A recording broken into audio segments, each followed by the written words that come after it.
ሀገር መጣ? ከሆሳዕና። እሺ ለምን መጣ ወደፊት ለፊት? ለምስጋና አንደኛ ደረጃ እግዚአብሔርን ላመሰግን እፈልጋለሁ። ሁለተኛ ደረጃ ቤተሰቦችንና አንተን ላመሰግን እፈልጋለሁ። ለምንድን ነው የምታመሰግን? በህይወቴ ዘመን ብዙ ተሰቃይቼ ነበረ። ቤተሰቦቼ ብዙ ነገር አድርገውልኝ ሁሉ ተበተነ። ጎዳና ወጥቼ ካለሁበት ህይወት በቤተሰብ ምክንያት እዚህ ተጠቁሞ ምን ተብሎ መጣው። መልካም ወጣት ወደ ተለወጠ ህይወት ላይ እኔም ተለውጬ እዚህ ጌታ አገኝቶኝ ተፈውሼ ስለሄድኩ በአንተ ትምህርት ብዙ ስለተለወጥኩ በዛ ለአንተ ምስጋና አቀርባለሁ። እና ልመጣ ፈልጌ በጣም ተጨንቄ ነበረ። ያኔ ነው የተለወጥከው? አዎ ያኔ ተለወጥኩ። ምስጋና ስላላቀረብኩ እኔ አደራ የበላው እየመሰለኝ ነው እስከዛሬ። ለምን በልጅነቴ ብዙ ታግኛለሁ። ፋዘር ብዙ ነገር ሆኖልኛል። እኔ ጎዳና ወጥቼ ከትምህርት 12ኛ ጨርሼ ወጣው። ከቤተሰብ ተጣላው። ጫት ነጋዴ ቸርቻሪ ሆንኩኝ። ሆሳዕና ውስጥ ያው ቸርቻሪ ሆኜ ጫት እየቸረቸርኩ፣ ፋዘር ደግሞ በጣም ያዝኑብኛል ቤተሰብ። ሱስ በጣም ከልክ በላይ ሱስ አለብኝ። የሚሰሩ ሰራተኞችን እንዳለ ከኔ ብር ነው የሚቀሙት። ሲጋራ ላይ አንዳንዱ ኮካ በሃይላንድ ደርዘን ገዝቼ በጥዋ ባከንኩ። ከሰርኩ፣ ስራ ዘጋው። ጭኜ ወደ ቤት የቀረ ማሽን ብራዘር ጭነው ወደ ቤት ወሰደ። በዛ መልኩ ስራ አቆሜ በቃ ጭራሽ ማሮኝ ጎዳና ወጣው። ከጅብ ጋር እየዞርኩ ማደር ጀመርኩ። ይህም ኑሮ የሚል ዘፈን እየዘፈንኩ ማለት ነው።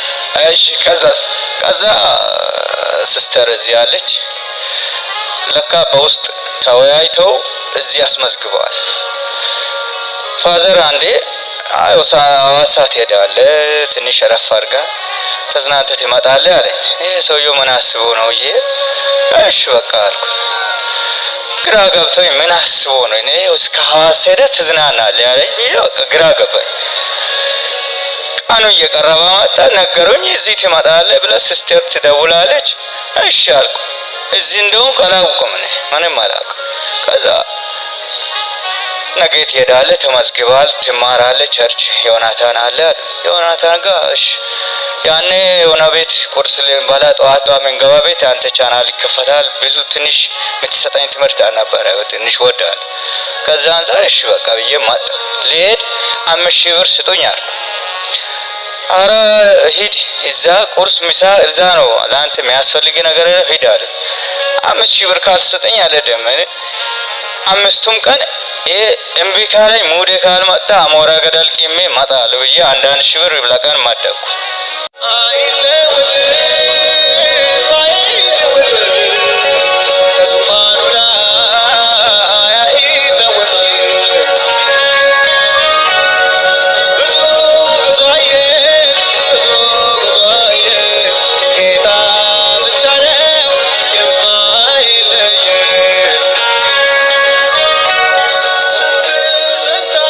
ከዛ ማጣውኝ 5,000 ብር ተሰጥቶኝ እዚህ ሲገባ ሲስተር 300 ብር ብቻ ሰጥተህ ግባ አለች።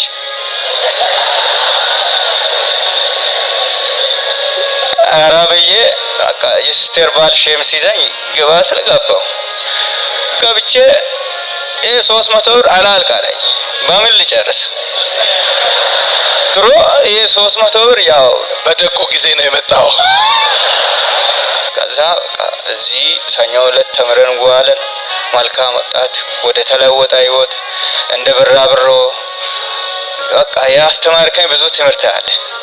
ከገባህበት ችግር ውስጥ ራስን የምትጠው ቤተሰብ ያረገ ነገር የለም።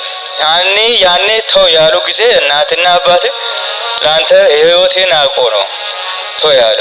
አሁን ራሴ ዋጋ ከፍለው ወጣ እንጂ ማንም ሊረዳ አይችልም። ከዚህ ውስጥ የምትወጣው በራሴ ገብታ ራሴ ወጣ አልክና ብዙ ተማርኩ፣ ብዙ ተለወጥኩ። በቃ ብዙ የማንነት ቀውሶች እና የተለወጠ ህይወት ላይ ሄደ የሚገጥምህን ነገር በቃ ከዛ በኋላ ተምሬ ሳምንቱ አለቀ። ካለቀ በኋላ ልመጣ ነው አለች ሲስተር ለፋዘር ደውላ። ምን ይሄን ነው የሚመጣው? ኧረ አይበቃም ይማር አለ። ኧረ በፍጹም አይበቃም አለ። እሺ በቃ ብለው ለምና እንደገና አስመዘገበች 2 ዙር እና በማክሰኞ ዕለት ስንማር ለፋዘር ደወልኩኝና ይቅርታ ደውላችሁ ጠይቆ እንደዚህ አልከኝ። እዛ ደወልኩ ለፋዘር። ፋዘር ያለኝ ነገር እስከ ዛሬ አረሳው። ደውዬ ቤት እንዳለ ቸርች ውስጥ ለቅሶ ነው። ምን ገጠመው ብሎ እኔ ፋዘር ደውዬ ይቅርታ አድርግልኝ ምናምን ብዬ እያለቀስኩ ደው ምን ሆናችሁ ምን ነው ብሎ እሱ የሆነ አደጋ የደረሰ መስሎ በጣም ደነገጠ። አረ ይቅርታ አድርጉልኝ ብዬ ነው እያለቀስኩ ነው። የሆነ ሰው የሞተ መሰለው እሱ ምን ነው ብሎ በጣም ተደናብሮ እንትና አለ። እኔ ቸርች ውስጥ ይቅርታ ስል አልገባውም እሱ።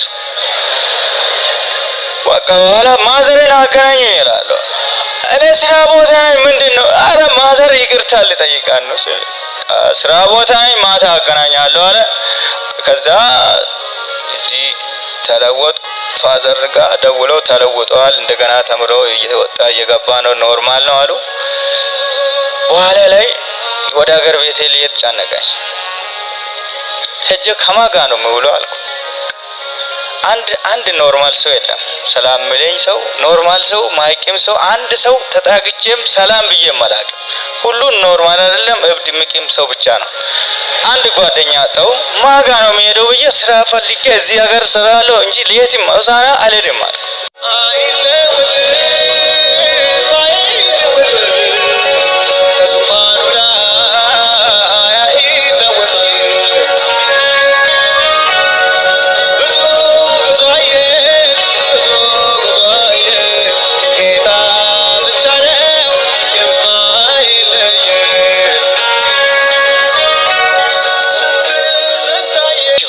ስራ እዚህ ፈልግ አለች። ያው እዛ ፈርኒቸር ከስሬ ስለዘገው ሙያ አለኝ።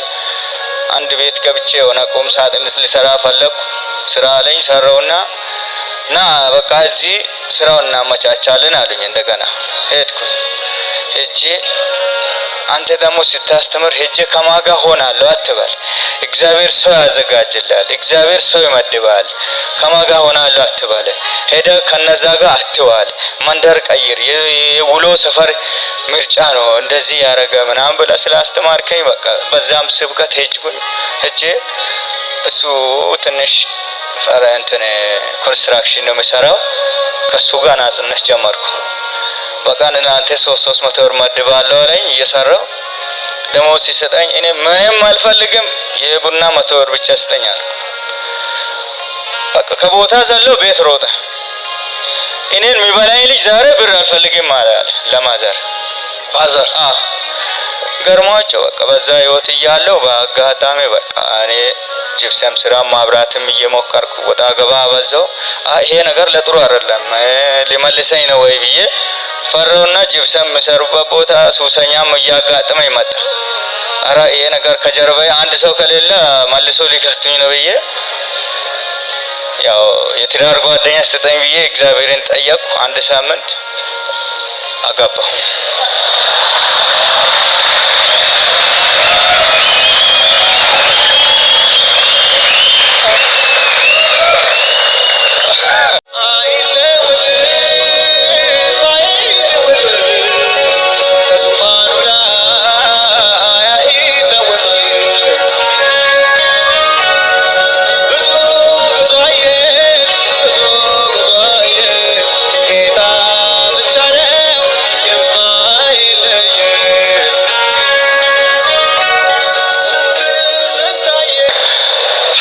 መልስ ነው ያገኘው።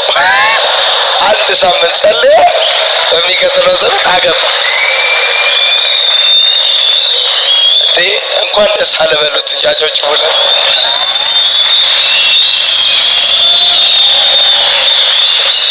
በነገራችን ላይ ስታወራ ደስ እያለኝ ነው የምሰማ። እሺ እና ከዛ ይሄን ትዳር ካረገን በኋላ ስራ ሲያረግ ምንም አልነበረኝም። ፋዘር ረቶኝ አንዳንድ ነገር አሟላ። እዛ ወጣ ገባ እያበዛው ለኔ ነገር አልተመቸኝም ብዬ ያኔ ሁሉ ነገር ማሽኖቹን አንድ ባንድ ሽጬ ቅሜ ጨርሼ ምንም ዲናሞን ሁሉ ሽጬ ቦዲው ብቻ ነው ቀራ የማሽን እዛ ይህንን ዲናሞ የሚገዛ ብር ብቻ ቢኖረኝ ስራው ጨምራለሁ ብዬ ያሰብኩ ከሆነ ቦታ ተሰጠኝ የብር ዲናሞን 7000 ብር ሽጬ ቅሜ ወደ 23000 ብር ገዛው። በቃ በዛ እንደገና ስራ ጀመርኩኝና ሲያስበው የድሮ ባለሙያዎች ከኔ ጋር የሚቆሙት ሊመጡ ነው እና ማሽኔንም ጭኜ የሆነ ነገር ሊውጣ አልኩ። እነዚህ ሊከተሉኝ ነው። በቃ የሆነ ሲጋራ ትንፋሹም እያስጠላኝ ሲመጣ በቃ ከነዚህ ጋር አንድ ከመሆን ብዬ የሆነ ትንሽ ወጣ ያለች ከተማ ማሽኑን ጭኜ ሄድኩኝ። እዛ ስራ ጀመርኩ። አሁን ስራ ጀመርኩ። ስራ አሪፍ ስራ እየሰራው እግዚአብሔር ይመስገን ወደ 5-6 ልጆች በየቀኑ ይሰራሉ። 6 ልጅ ቀጥራ? አዎ።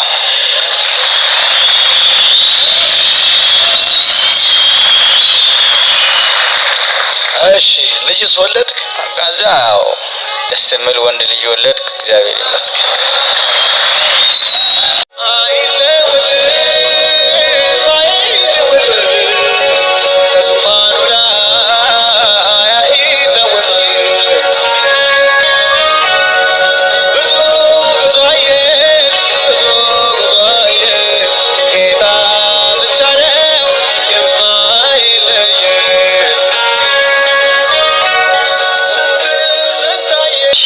አሁንማ ወልደሃል ከብደሃል። እግዚአብሔር ይመስገን። እሷንም ልጄንም ይዤ ነው የመጣሁት።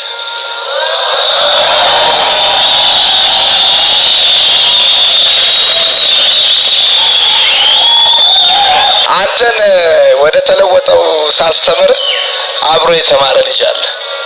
ይኸው መጣው። አሁንም አግብቶ ሳይሆን የመጣው ዝም ብሎ መጥቷል። በጣም ደስ ብሎኛል ስለሆነልህ ነገር ስለተለወጥክ። አሁን በስር 6 ሰው ስለቀጠርክ ነገ ደግሞ ትልቅ እየሆነ እየበዛ ያደገ ይሄዳል። ደስ ብሎኛል። ሌላስ የምትለው ነገር አለ? ልጄን ለእግዚአብሔር አደራ አንተ ባንተ እጅ ጸልያ ለእግዚአብሔር አደራ እንድትሰጥ።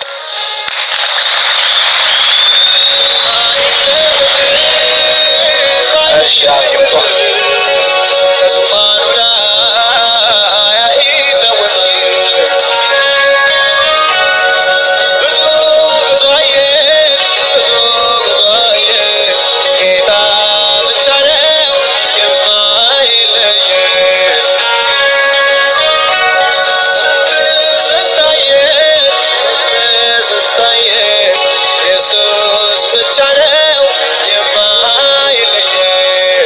እግዚአብሔር ሆይ እናመሰግናለን። ለወንድማችን ስላደረክለት ደግነት ሁሉ ስምህ ይባረክ። ስለሰጠው መልካም ትዳር እናመሰግናለን። ልጆች ያንተ ስጦታዎች ናቸው። ለነሱ ስለተሰጠው ስለዚህ ድንቅ ስጦታ ስለ በኩር ልጃቸው ስለ ወንድ ልጃቸው አንተ እናመሰግናለን። ዘመኑ ሁሉ በቤት ይለቅ። እድሜው ሲጨምር ኃይሉ ይጨምር። የሚያየው ሁሉ ይውደደው። አእምሮ ሐሳቡ ለቃልህ ይማረክ። በጌታ በኢየሱስ ክርስቶስ ስም በሞገስም በጥበብም በሰውም ፊት በአንተም ፊት ማደግ ይሁንለት። የልጅነቱ ደስታ ሙሉ ይሁን። ክፉ ነገር አያግኘው፣ ክፋት አይምታው። በጌታ በኢየሱስ ክርስቶስ ስም አእምሮ በጥበብና በማስተዋል የተባረከ ይሁን። እግዚአብሔር ሆይ ጸልይን። ትዳራቸው ብሩክ ይሁን። ያግኙ። ርስት ስጣቸው፣ ሀብት ስጣቸው፣ ይከናወንላቸው። እድሜያቸው ሲጨምር ፍቅራቸው ይጨምር። ክፉ ነገር አያገኛቸው፣ ይለምልሙ። እንደ ጠዋት ደመና ድመቂ።